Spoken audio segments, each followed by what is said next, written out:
So, it's been a little while since I've made a video. Obviously, trying out a new camera, see if this is gonna work. But I want to make another video, so let's get right into it.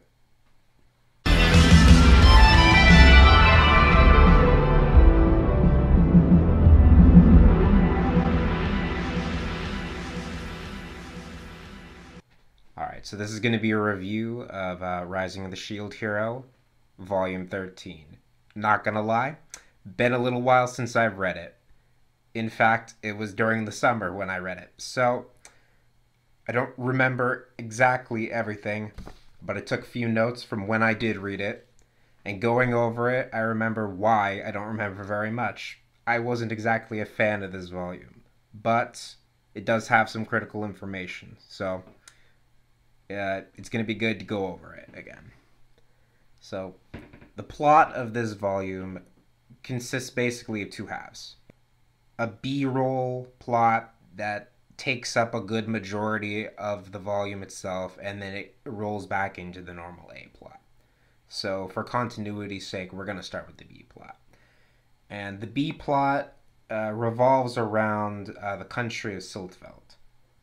The reason why they actually have to go there is because to get to their final destination, can't pronounce the name of that place, but we're just gonna call it Q for now.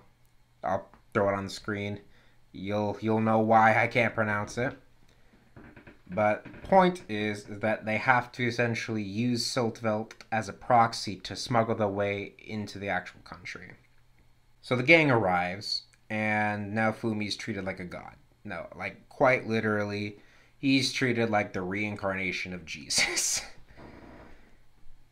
Not his fault. In fact, he kind of despises the entire phenomenon, but, you know, he kind of just goes through it. He wants to, like, get to the country as quickly as possible, but the country's just not having it. Their main goal is to essentially keep him there indefinitely. I mean, they're trying everything. Literally everything. Don't want to get too much into the spoilery territory, but stuff happens. We'll just leave it at that. Things that happen in the volume of this part of the story of note include now Fumi receiving a shield called, let's see here, Shield of the Beast King.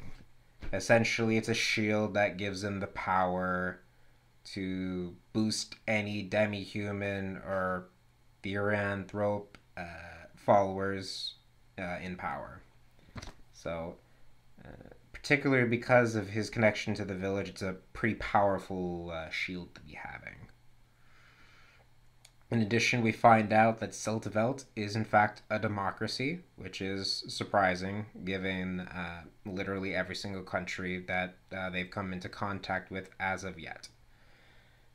But like any good democracy, there is some authoritarian dude who is trying to coup it. So in this case, the potential couper is a lion.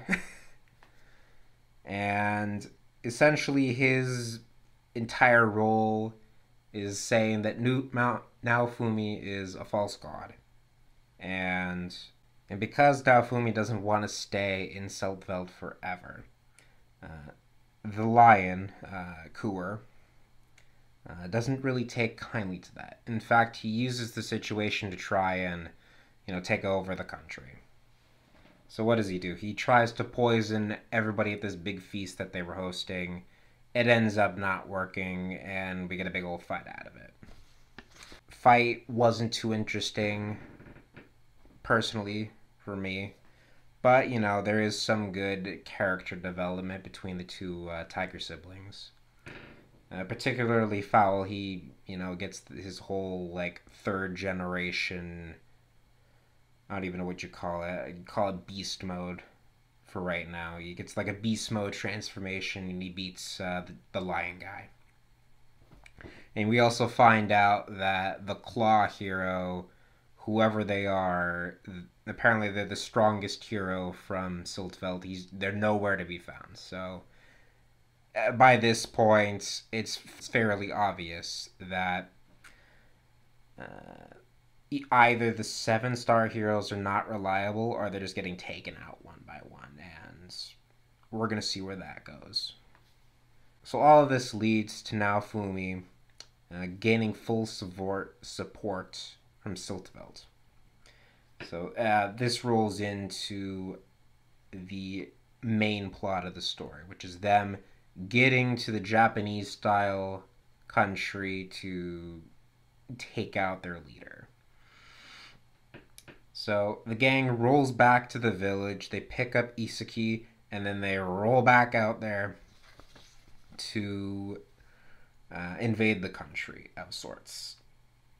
They get caught up in a whirlpool along the way, part of the group gets separated, and essentially this water dragon comes out of nowhere. It kind of gets dropped into the plot, and he's like, okay guys, I'm going to task you with getting rid of the Imperial system. So instead of, this being like more of an invasion mission, this becomes like fomenting rebellion and revolution, which is, that's cool. It's a much better tone than just, oh, we're going to invade a country and just kill everybody. What happens of note in this part of the plot is that now Fumi receives another shield. This shield having the most pretentious name you've heard in your entire life. Quite literally, I got my notes here, the Sakura Stone Shield of Destiny. Yeah. It's pretty much exactly like you think. It hacks, kind of. It's really hacks. Basically, there's these things called like Sakura Stones, and they just block out all the hero powers. But because he's got the shield, it nullifies that problem, and it gives him a bunch of other abilities. So, yeah.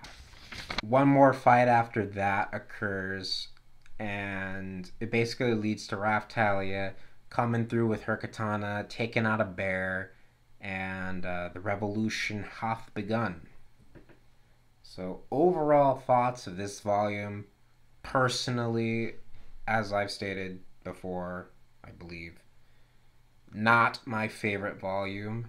It was more world building and setup than anything else. Wasn't so action packed as say like the previous volume, but still it's important because you need at least some world building, otherwise it doesn't make sense.